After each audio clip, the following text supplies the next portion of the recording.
नमस्कार दोस्तों, स्वागत है आपका। तो एससीओ में भारत को एक बहुत बड़ी सफलता मिली है।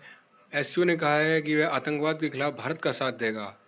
लेकिन एससीओ ने क्या किया है यहाँ पर कि उसने एक लेवल करने की कोशिश की है। उसने कहा कि वह ओबीआर परियोजना का भी साथ देगा और वाराणसी को लेकर उसने बहुत बड़ी घोषणा की है कि वाराणसी को एससीओ की एक कल्चरल राजधानी के रूप में स्वीकार कर लिया गया है। ये एक भारत के लिए एक बहुत बड़ी खबर है, जो कि पीएम मोदी का एक ये वाराणसी जो है संसदीय क्षेत्र है, तो इसलिए एक बहुत बड़ी खबर हो जाती है।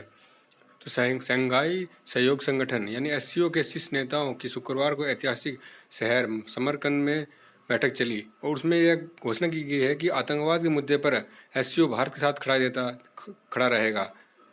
घोषणा पत्र में सीमा पार आतंकवाद समेत आतंकवादियों को मदद पहुंचाने जैसे मुद्दों पर भारत की चिंताओं को तरजीह दी गई है और इसके खिलाफ ये कहा गया है कि यानी कि पाकिस्तान के खिलाफ एक तरह से ये इशारा है कि एससीओ जो है वह आतंकवाद के खिलाफ है और आतंकवाद के विरुद्ध खड़ा है। और क्योंकि जो है इसमें एससीओ में चाइना को लेकर भी एक बात कही गई है कि जो चाइना का वन बेल्ट वन रोड जो परियोजना है ओबीओआर उसका भी उसने समर्थन किया है। लेकिन भारत कहता है कि वह भारत ओबीओआर परियोजना का विरोध करता है क्योंकि यह भारत के क्षेत्र से होकर गुजरती है, क्योंकि जो कि गुलाम कश्मीर है यानी कि पीओके उससे यह क्षेत्र ये सड़क होकर गुजरती है। भारत ने इसे अपनी संप्रभुता का उल्लंघन बताया है। Kyrgyzstan, Tajikistan, Uzbekistan, Kazakhstan, Pakistan, रूस ने ओबीओआर का समर्थन किया है और इसे यूरेशियन इकोनॉमिक यूनियन के साथ जोड़ने में मदद करने के लिए कहा है। यह पहली बार है कि एससीओ के घोषणा पत्र में चीन की वन बेल्ट वन रोड परियोजना को समर्थन देने की बात कही गई है, क्योंकि ऐसा इसलिए कहा गया है क्योंकि चाइना के पास बहुत बड़े भारी रिजर्व्स हैं और इसलिए और इन सभी देशों को आजकल सभी देशों को जैसे कि जो कि मिडिल एशिया के जो कंट्री हैं इनको बहुत बड़ी मात्रा में कैश की ज़रूरत है। तो वो गैस कहाँ से आ सकता है? वो गैस आ सकता है चाइना से। तो इसलिए उन्होंने इस परियोजना के लिए हाँ कर दी है। संयुक्त घोषणा पत्र में आतंकवाद को लेकर भी बातें कही गई हैं जो कि पाकिस्तान के लिए मुश्किलें खड़ी कर सकता है। सभी सदस्य देशों ने कहा है कि युवाओं को आतंकवाद, अलगाववाद और अतिवाद की तरफ आकर्षित करने वाली ताकतों के खिलाफ साझा कार्रवाई की कोशिश की जाएगी। धार्मिक सहिष्णुता को बढ़ावा देंगे और जो भी ये आतंकवाद विरोधी ढांचे हैं उनके खिलाफ एससीओ काम करेगा। तो यह एक पाकिस्तान के लिए एक बहुत बड़ी खबर है, क्योंकि पाकिस्तान को इसमें फटकार लगाई गई है। डायरेक्ट कहा है, नाम तो नहीं लिया है, लेकिन अब एससीओ ने कहा है कि हम आतंकवाद के खिलाफ काम करेंगे। तो आतंकवाद का गढ़ तो पाकिस्तान ही है। तो इसलिए अब यह अप्रत्यक्ष रूप से पाकिस्तान का ही इसमें बात हो रही है। तो पाकिस्तान के लिए एक बहुत बड़ी समस्या हो सकती है बाद में, क्योंकि अभी तो पाकिस्तान इसमें शामिल है तो इसलिए खुल के उसका नाम नहीं लिया जा रहा है।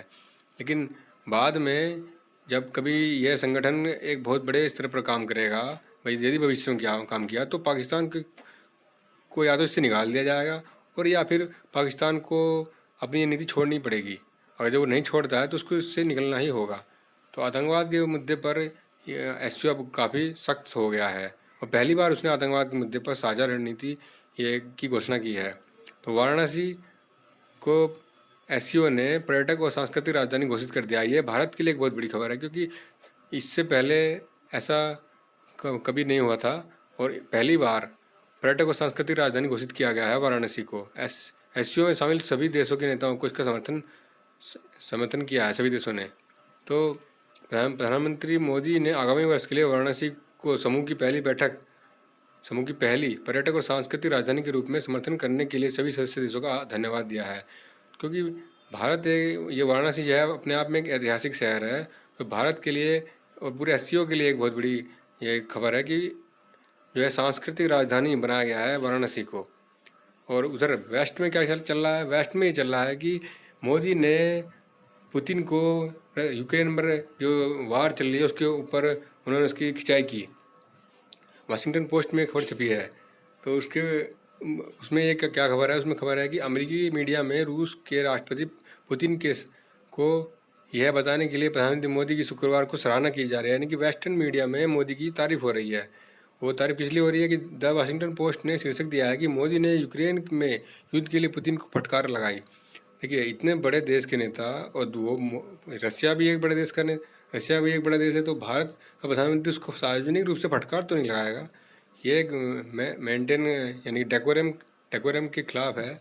और एक जो इतने बड़े बड़े देश के नेता होते हैं वे इस तरह की भाषा का इस्तेमाल नहीं करते हैं। Modi assails Putin over Ukraine war. और ये एक खबर है न्यूयॉर्क टाइम्स में, इसमें कि Russian invasion of Ukraine, India's leader tells Putin that now is not an era of war. तो देखिए, न्यूयॉर्क टाइम्स ने ये खबर बिल्कुल सही दी है, क्योंकि यही तो मोदी जी ने कहा था कि यह युद्ध का समय नहीं है।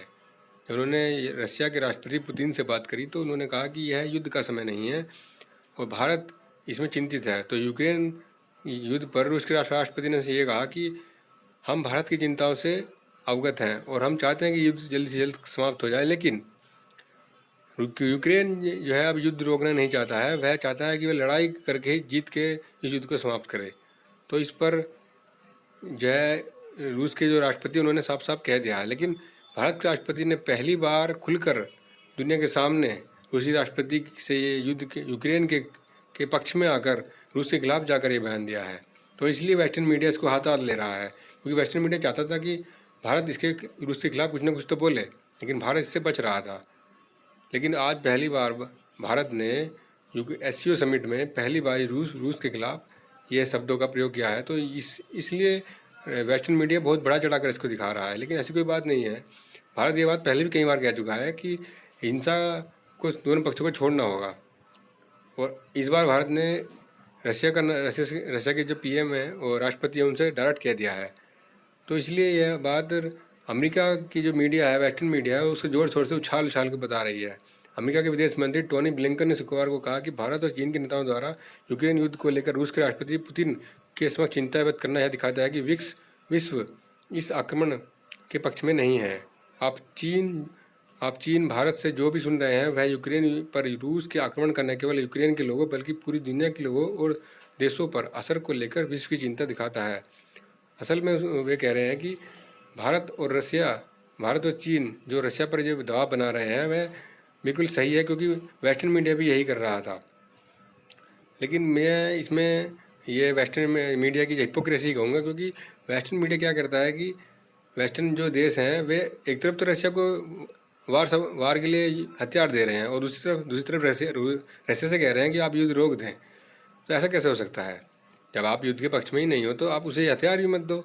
लेकिन वो चाह रहे हैं कि हथियार तो हम उसे दें, लेकिन रशिया जो है युद्ध ना करे। तो ऐसा तो नहीं हो सकता कि कोई देश आप पर हमला करने आए और क्योंकि आप NATO लेकर उनके दरवाजे तक चले गए तो रशिया तो अपने बचाव में आएगा ही, क्योंकि NATO ने पहले ये कहा था कि हम पूर्व की ओर यानी कि रशिया की ओर नहीं बढ़ेंगे, लेकिन आज वह रशिया के दरवाजे तक पहुंच गया है। तो इसलिए रशिया को मजबूर होकर ये सब करना पड़ा था। और अब जब NATO कंट्री से बहुत माल कमा रहे हैं तो वह कह रहा है कि आप युद्ध रोक दो। यानी कि NATO ने तो हथियार बेच कर खूब सारे डॉलर्स कमा लिए हैं यूक्रेन से और यूक्रेन लगभग कंगाल हो गया है।